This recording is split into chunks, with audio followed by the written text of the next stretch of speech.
ขึ้นรถนาโดยสารมาไก่บ่อน้อย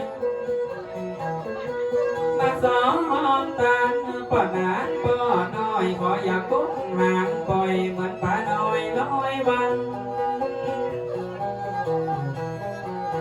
เอาอาการอย่างที่มีเป็นข้าวเป็นปากเป็นไม่ก้นคำใส่จ้องใส่บาตรก็ต้องช่วยเหลือกันฝากเกี่ยวนั้นแล้วอันที่สอนจังสอเดินตามขึ้นนรกก็ได้มาพบตั้งที่เหมือนกันมานั่งการผ่านสอนับสอดอนมาสอนในงานกัวเปิ้นจ้ามองเอาอีน้องมากล่อมแล้วด้วยเสียงซอในมาถามน้องรักก็เจ้าว่าดวงดอกพอคนนี้แต่น้อก็ไปยังว่าอันชื่อแม่ครูแสงจันทร์คนงามแม่จันทร์จะพักถามน้องชื่อเสียงเลี้ยงนามอีน้องคนงามเสื้อขาวน้องเนาเจ้ามีน้ำมาก่อนว่าจะได้แต่เรายังบอกเก็บว่าเขาติดตามตามตัวเป็นจังสองจังฟอนเจ้าคนจากสวย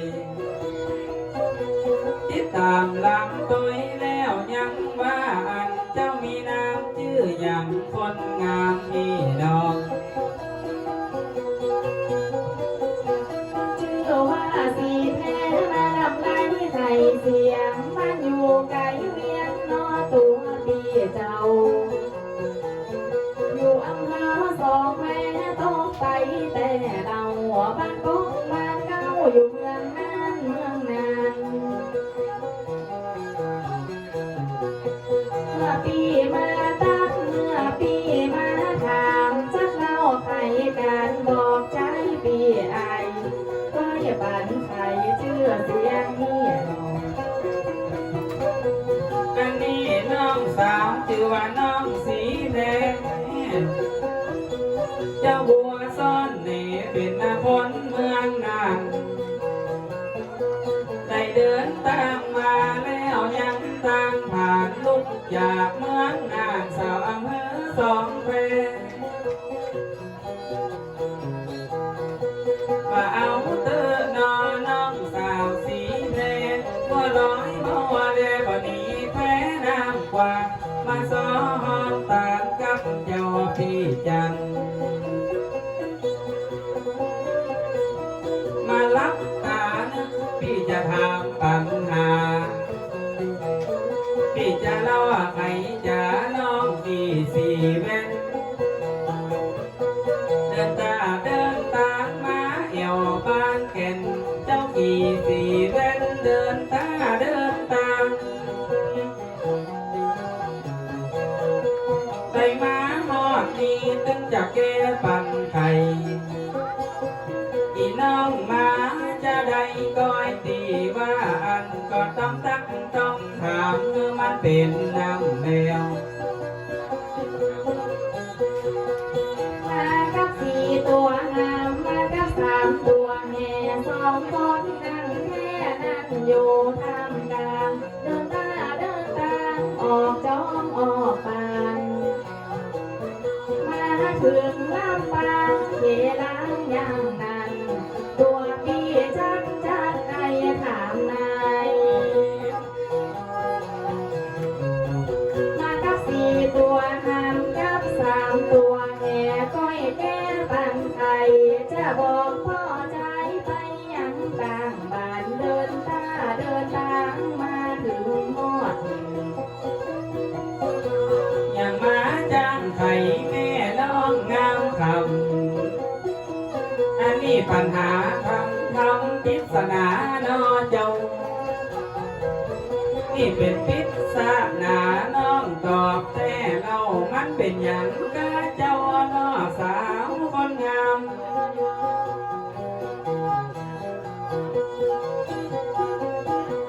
อย่าในวันนี้ได้มาตักมาถาม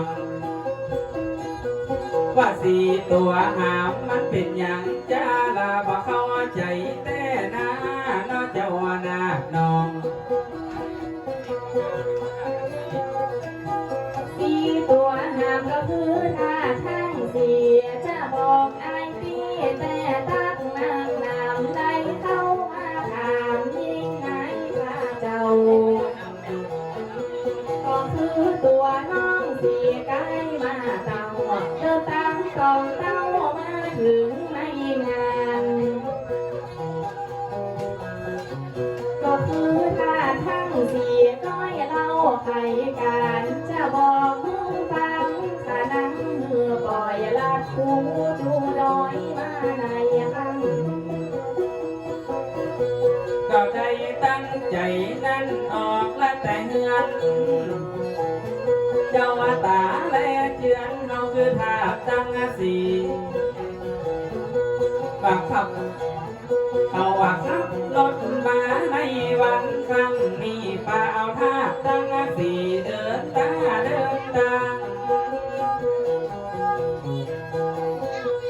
วสามตัวนี้นี่มันหมายถึงอย่างที่ป้าออกเดินตามมาหาพี่น้องเจ้าว่าบ้านเจ้าไปแก้ไขการเธอเจ้าว่านาน้อง ถึงภูทางอนิจจังอนัตตาได้เดินตามมาถึงหอดนี้ มีสามอย่างเนาะ จะบอกคือฟังตึงน้องตึงปีขาข้างนี้มีสามอย่างด้วยไปได้แก้ปัญหาบอกไปจะใครบอกคือไปนอตัวปีอายลำนี้ลำลายกันไปเตื้อ สามอย่างอันนี้นับได้เราใครการก็คือทุกครั้งเดินตามเต้าเป็นจังซอเปิ้นหาเป็นควายนาเปิ้นเจ้าก็หาน้องเนาได้มาจ้อยมาสองว่าอย่างที่สองคืออนิจจังก็คือสังขารังของแม่หลวงนั่นแต่บ่นิ่มเตียงมันเจ้าพี่น้องว่าทุกอย่างคืออนัตตาอันนี้แล้วกามันบ่นิ่มเตียงมันมีการเกิดแก่ต้องมีการเจ็บตายป่ามายันนั้นเป็นเหตุเป็นกรรมที่ป่าน้องมา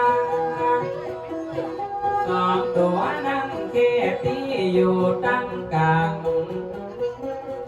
มันเป็นอย่างใดกันสีเพอีลาน้องไปแก้ปัญหาเจ้าพี่น้อง จะได้กล่าวไว้บนมือมันให้สุดคือตัวบาปกับตัวบุญนอตัวที่เจ้า ได้นำน้องมาในวันนี้เรา ตัวแม่เจ้าเหลือแต่ความดี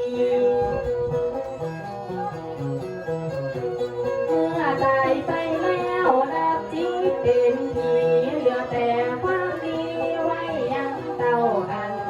พวกเขากับตัวดำนอตัวเปี้ย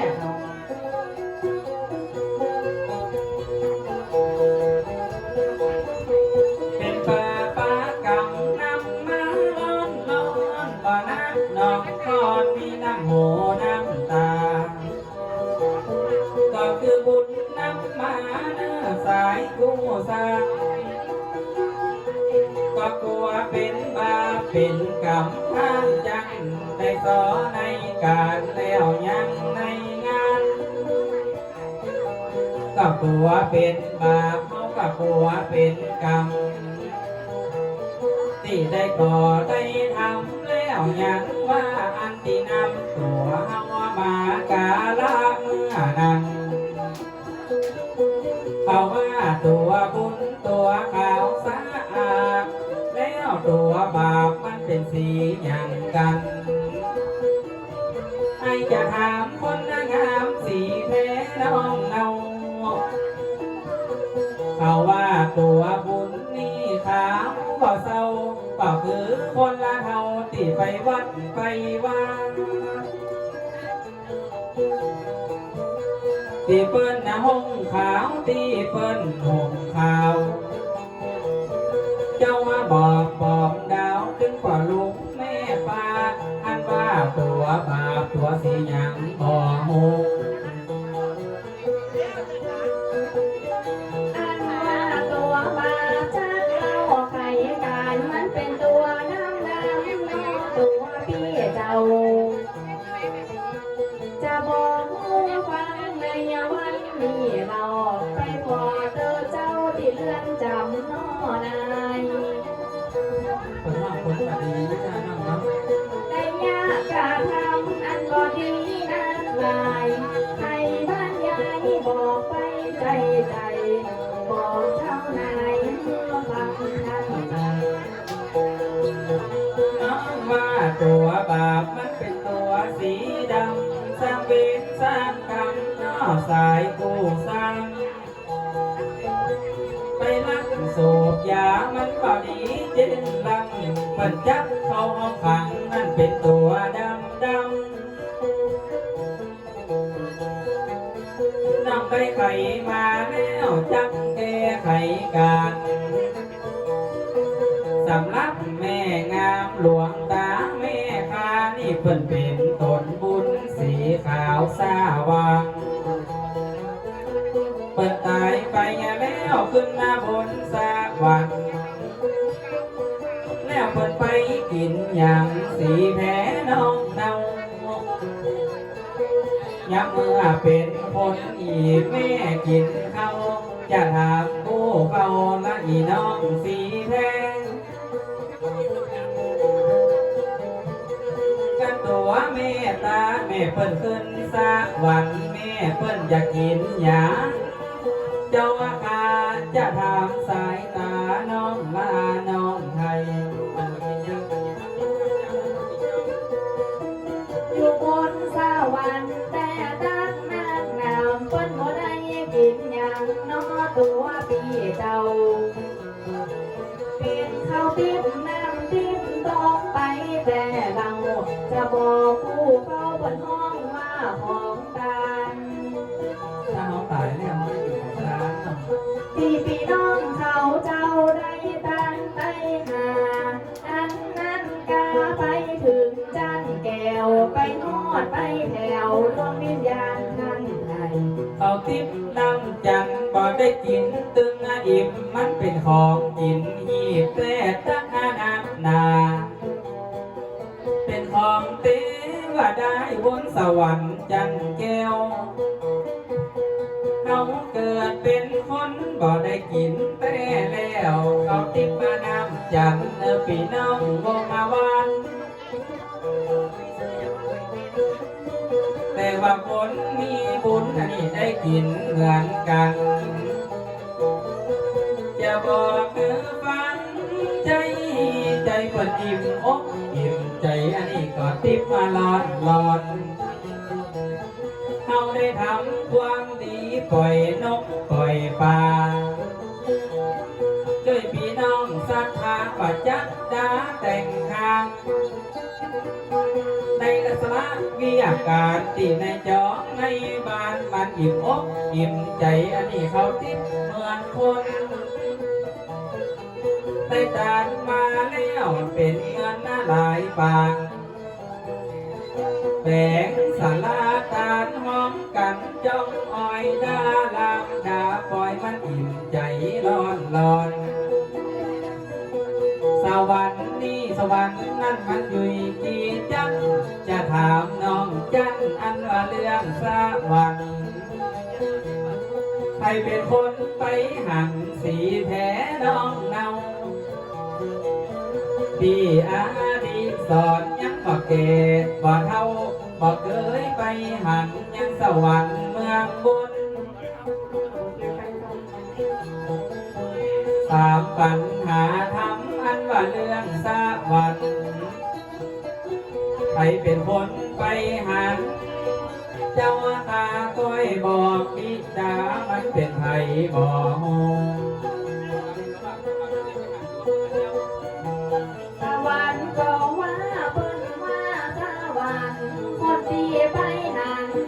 พุทธเจ้า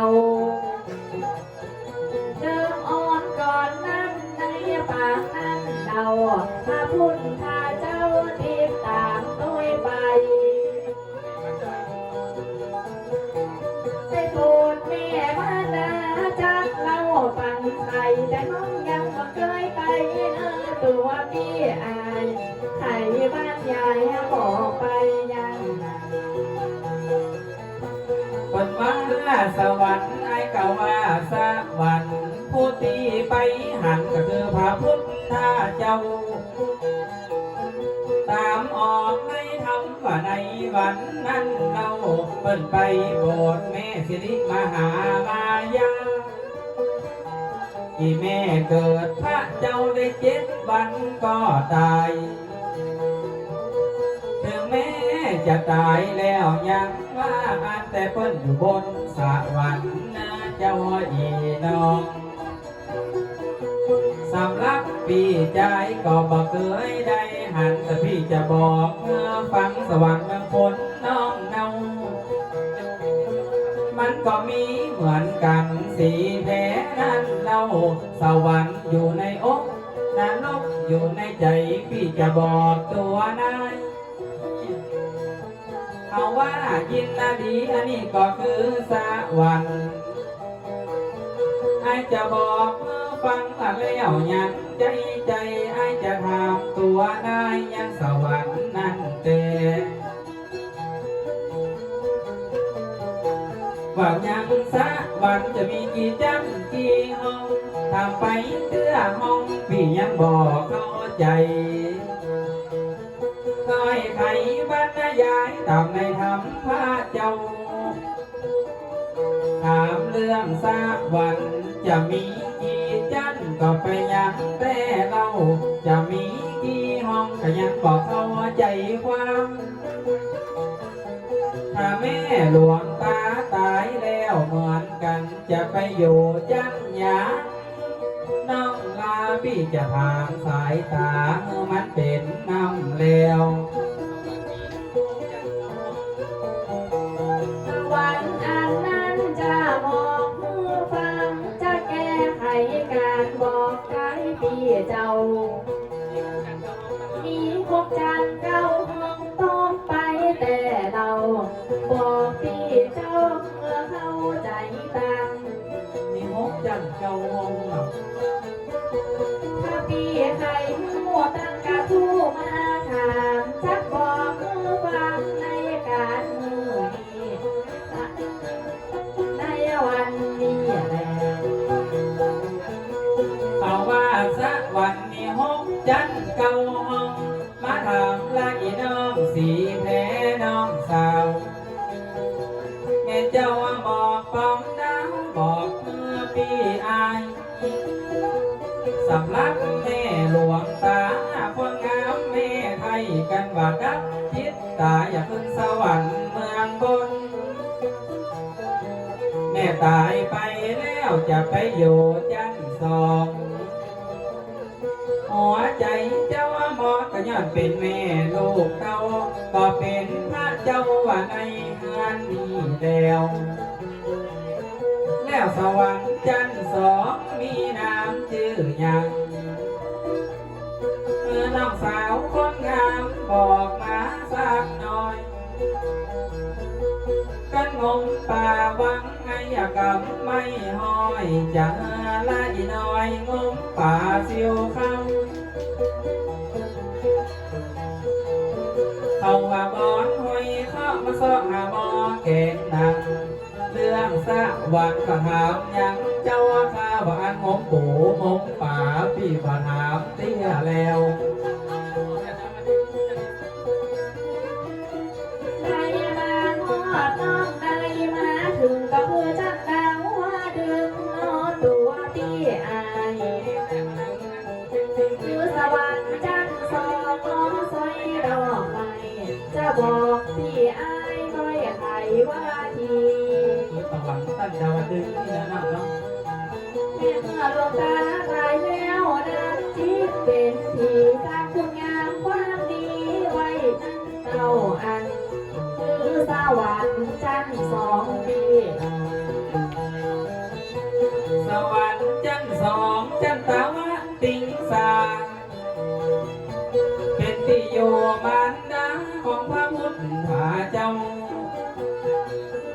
คือจันดาวว่าดึงตอบมาแต่เราขอบคุณนะเจ้ายังอีน้องสีแพงอันนี้แล้วเจ้าอุกับคนมีพญาคนมีปัญญาเหมือนถ้าไม่ลงปองหัวใจเจ้ามอนขอบคุณลายดองได้สอบเป็นพักเอาอย่ายังเป็นตอนเอาได้ไขทำน้องกันมาปั่นดีที่ได้ตักได้ถามแล้วยังวันละนี้เจ้าจ้องไปจี้ความหมายหลายอันได้มานั่งกลางวงมาลงกลางทางพอใจว่าเอางามน้ำใส่ซอยหน้าก้อยวางกำจาก่อนเตอหน้าอีน้อง